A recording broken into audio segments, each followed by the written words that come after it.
Welcome to my channel physics home tutor. तो हमारी जो क्लास होती है 100% क्वालिटी ऑफ टीचिंग है, ऑफलाइन एंड ऑनलाइन क्लासेस है। और हमारा ये कॉन्टेक्ट नंबर है, आप इस पर कॉन्टेक्ट कर सकते हैं और क्लास ले सकते हैं। और हमारा ये वेबसाइट है physicshometutor.com। तो आइरोडो प्रॉब्लम नंबर 1.82 है और लॉज ऑफ मोशन चैप्टर का क्वेश्चन है। ये बहुत ही बढ़िया क्वेश्चन है और बेसिकली ये जो क्वेश्चन है स्यूडो फोर्स एप्लीकेशन है। तो स्यूडो फोर्स एप्लीकेशन क्वेश्चन है, तो क्वेश्चन एक बार रीड आउट कर लेते हैं। In the arrangement shown in the figure 1.82, figure दिया हुआ है।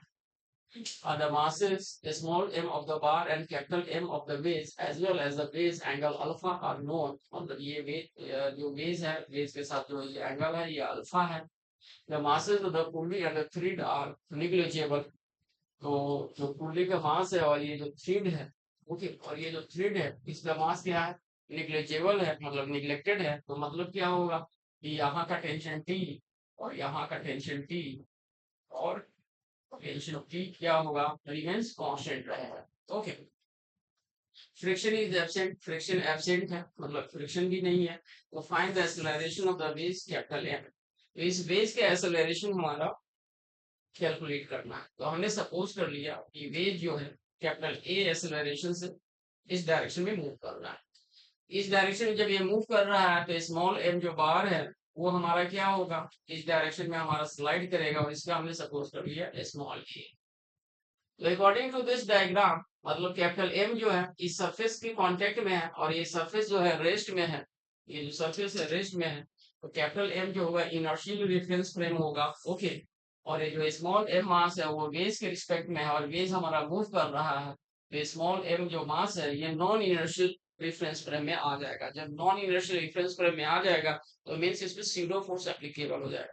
तो सीरो फोर्स पे जो एप्लीकेबल होगा, तो सीरो फोर्स के जो डायरेक्शन होता है ठीक है, मतलब opposite direction of the acceleration of the system, या जिसके रिस्पेक्ट में ले रहे हैं उसकी ठीक अपोजिट डायरेक्शन में लगता है।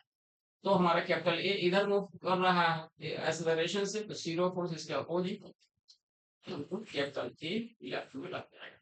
ठीक है, कैपिटल एम है तो नीचे हमारा कैपिटल एम जी काम करेगा, और स्मॉल एम है तो नीचे हमारा क्या होगा, स्मॉल एम जी काम। ओके, तो एक बार दोबारा से हम डायग्राम बना लेते हैं। तो इस एंगल अल्फा है और यहाँ पर स्मॉल एम है, तो नीचे हमारा एम जी काम करेगा और इधर हमारा कॉन्टैक्ट फोर्स एम, और ये हमारा कैपिटल एम है।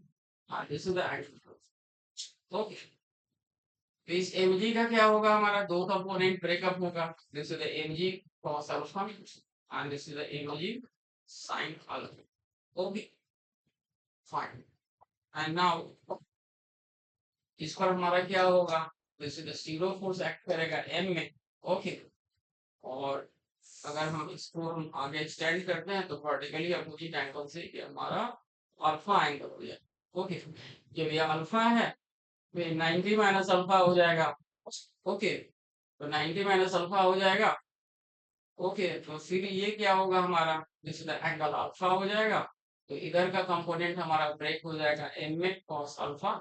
ओके, एम में कॉस अल्फा, और इधर हो जाएगा हमारा इस डायरेक्शन में M A sine alpha. Okay, एक तो हमारा ये कंपोनेंट ब्रेकअप हो जाएगा। और यहाँ पर ये इस तरह से, मतलब इस तरह से क्या है, यहाँ पर एक पुली है एंड दिस इज द,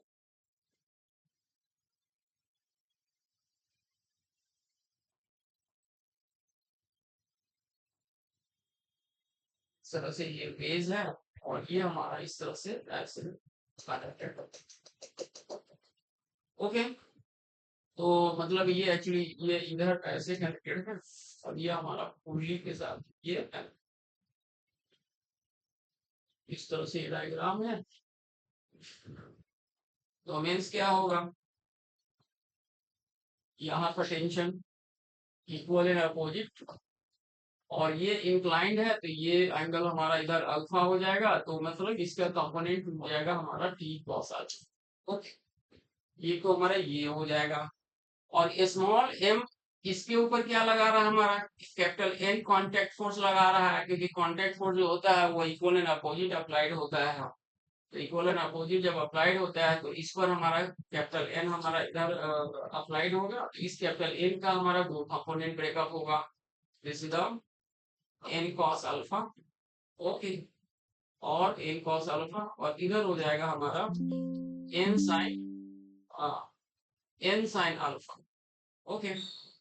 क्योंकि एन का जो है अगर हम ये जो बार है, ये बार जो है बेस के ऊपर क्या है, N N direction contact force हमारा इधर लगाएगा, तो एंगल अल्फा है, तो एन कॉस अल्फा हमारा इस डायरेक्शन में, और एन साइन अल्फा जो होगा इस डायरेक्शन में। तो फॉर वेव्स की अगर हम बात करें, फॉर वेव्स, ओके, तो वेव्स की अगर हम बात करें तो हमारा हॉरिजॉन्टल फोर्स जो होगा, this is the T plus N sine alpha, okay, minus, okay, P cos alpha is equal to हो जाएगा capital M into capital A. ये हमारा फोर्स इक्वेशन हो जाएगा, किसके लिए, हमारा वेव्स के लिए हो जाएगा, ओके फाइन।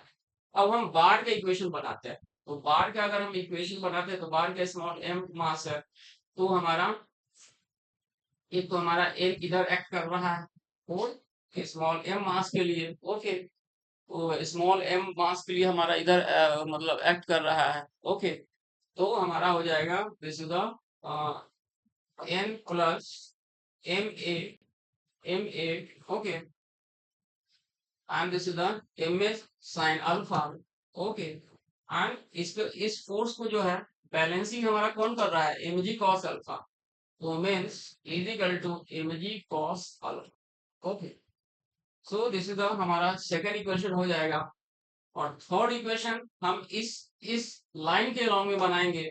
इस लाइन के अलॉन्ग में हमारा क्या क्या है, तो this is the M A cos alpha, यानी फोर स्मॉल एम के लिए हो जाएगा M A cos alpha, okay, plus plus हो जाएगा ये M G sine alpha, same direction में है M G sine alpha, okay, और इसके ठीक अपोजिट डायरेक्शन में हमारा टेंशन काम कर रहा है, तो माइनस टी इजिकल टू, और इस केस में हमारा एक्सेलरेशन क्या है, स्मॉल ए डायरेक्शन हमने मतलब स्मॉल ए हमने सपोज किया था, so this is the small M into small A, so this is the third equation हो जाएगा, ओके। तो इस तीनों इक्वेशन को हम सॉल्व करेंगे और हमारा कैपिटल ए का वैल्यू आ जाएगा। तो आई होप सो आप लोगों को समझ में आ गया होगा, okay. Thank you so much, और अगर कोई डाउट आता है तो please comment my channels. Thank you so much.